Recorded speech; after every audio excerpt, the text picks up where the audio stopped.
Hey there, we're doing a Mineskip guide. This is the new method that involves a lot less RNG, a lot better for practice too because there's more feedback on what mistakes you were making and how to improve upon grinding this trick. So it's still difficult.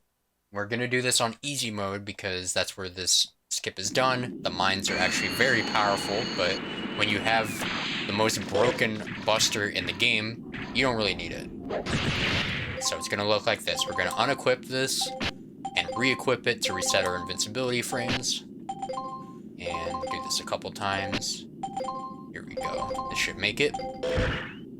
Actually, I didn't need the fourth pause there. So if you notice, the explosion did not hit me after the final unpause. So there are many different ways you can do this. And I'll be illustrating each of them. But yeah, man, this is going to be sick. So I hope you enjoy. For the purposes of this being a demonstration, I need to get rid of the Zakobons on the top of the ledge. You don't need to do this in the run. If you're just starting out, you may be interested in doing that. They just like to drop bombs, or sometimes they'll fall off the ledge. Not what you want. So at the very start, this is not the Zakobon we're looking for. He actually spawns on a trigger, right? So I'll be making a save state here. And right beyond this line that separates these two tiles, that's where he's going to spawn. So it's the line preceding the corner, not the line touching the corner, but the one right before it. And once you go beyond it, even this is not far enough. There you go. So he'll spawn, and he needs enough time to aggro on you. So now that I've told you where he spawns, you might think, oh, okay, so just hit this trigger and then move back. No. That's going to get it all wrong because he's going to end up either in this corner or that corner or doing what he just did, going straight down the room. That's not what you want. What you want is for him to join you up against the wall like this, and that'll put him in the perfect position. And as long as you are totally parallel, not too far right, because when you shoot the Zakobon, he'll bounce off the wall, not too far left, because you'll just hit the wall. So once you go beyond here, spawn him, you need to run back a set distance. So once you give him enough time to aggro, I look for this red metal thing that's in the middle of this wall. When that shows up in my vision when I'm running straight back, that's how I know I've reached it. So you can use that, you can use the tiles, the like lines separating. That's a little hard to see, so I like to look on the right side of the screen, see if the red's there. And yeah, as soon as the red shows up, that's how you know you're good. Just do it a couple times and you'll get a feel for it. It might just come down to muscle memory. So yeah, starting out, this is what I recommend. And once you get that far, you don't want to be too far away, right? So here's an example of too far away. Okay, that Zakobon is extremely far, and I'm going to need a really long running start in order to start doing the trick. Might not be ideal. It could be depending on your preferences, but I like to keep a little closer, but not too close. See, here's an example of like as close as I would go, because you need enough distance between you and the Zakobon so that you can get a running full jump. Right, you want the top of your jump to occur when the explosion happens. That way you'll get enough height to secure yourself a 2 or a 3 pause. And if you're really good, even a 1 pause. So now that we know how to manipulate the Zakobon, let's get him in a position so we can set this up. Alright, he's on his way. I'll make another save state. And we'll move on to the positioning section. Much of the positioning for this trick comes down to preference, but the key factor you have to consider is, do I have enough distance between me and the Zakobon so that I can do a full running jump and reach the peak of my jump and stay there, right? So you have several frames where you ascend in a jump, right? And then you hit the peak so that you maintain the max height of your jump for a couple frames, and that's where you want to be. That's the sweet spot.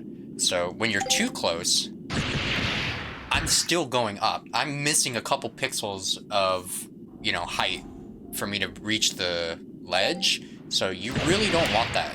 Even if you get knocked to the side, like you're not gonna make it a lot of the time because you don't have the little extra height.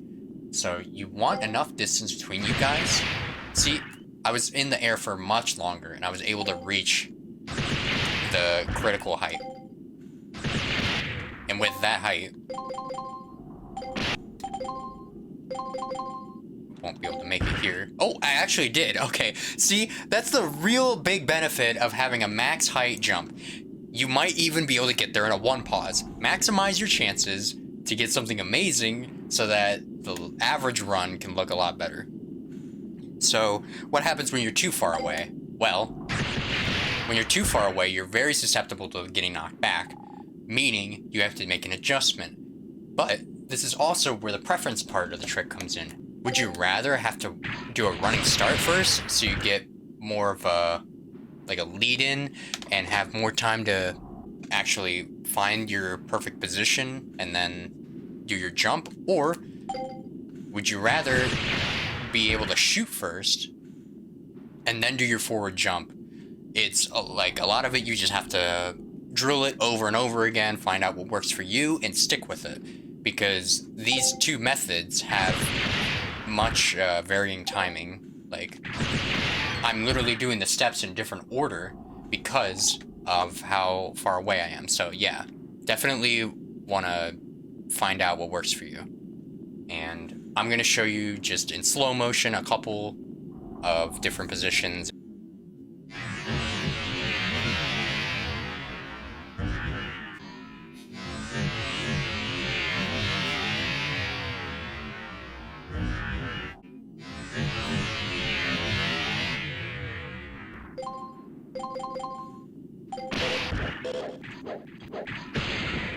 So the final step, and the most difficult depending on your experience with this game, is pausing and repausing. So one of the unique things about Mineskip is how you're going to need to navigate menus, and when you get to this menu again, you need to unpause and repause as quickly as possible.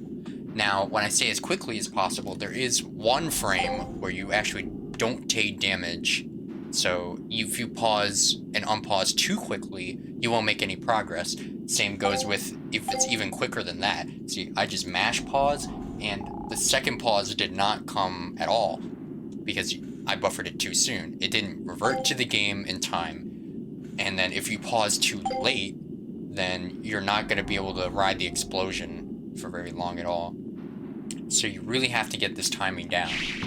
Like, if you don't, then you're going to be getting middling heights. And another thing is reacting to how much you paused. So I got a pretty quick pause here. So if I pause immediately, then I probably won't make it up, right? Yeah, so 2 immediate pauses will cause that. If you want to get up there in 2 pauses, you need one of your pauses to be short and one to be a little bit longer. This will take a lot of practice. See, that was very short, so if I space this out, that might make it up. Yeah, cool. The first pause was immediate, so I knew in advance that I had to delay the next one. So you can apply that if you want to go for 2 pauses. The delay between 2 pausing is sort of asymmetrical, but if you want to do a multi-pause, 3 to 4, you want to make sure your pausing is spaced with as little time for gameplay as possible.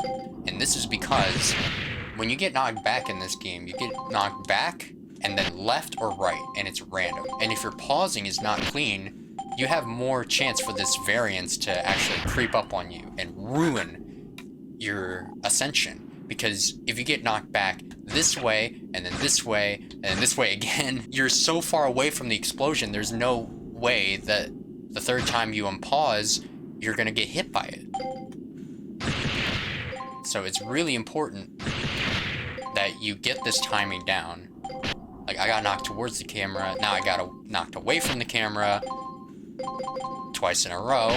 If you're going for multi-pauses, the pause timing is much more strict, whereas if you're going for a 2 pause, it's not, it's like one-sidedly strict, and then a 1 pause is like, you really have to nail that delay.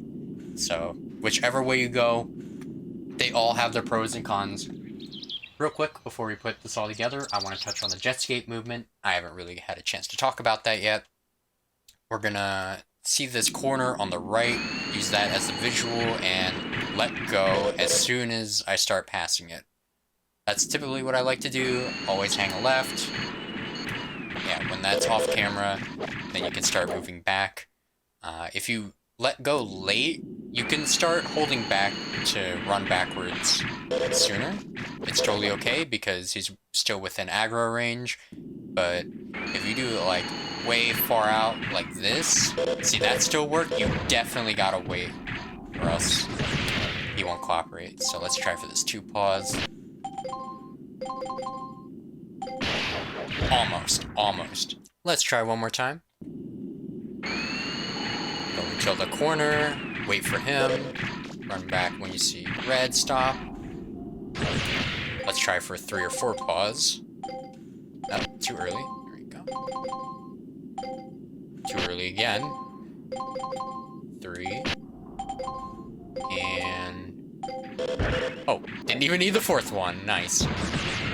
But if you don't think you're gonna make it, it's not too much harm to add the extra pause. I definitely think this trick is in a way better spot than it was before. With the bomb throwing method, it was just very frustrating to deal with that much variance. So I want to thank you for watching. I hope this was helpful. Shoutouts to Alexander BC and JMC, really got the ball rolling with their creativity, man. And we got a lot done in that one stream. Everyone hung out and we discovered this. So I really hope this wasn't too difficult to digest. I'll answer any questions, and yeah, thank you very much.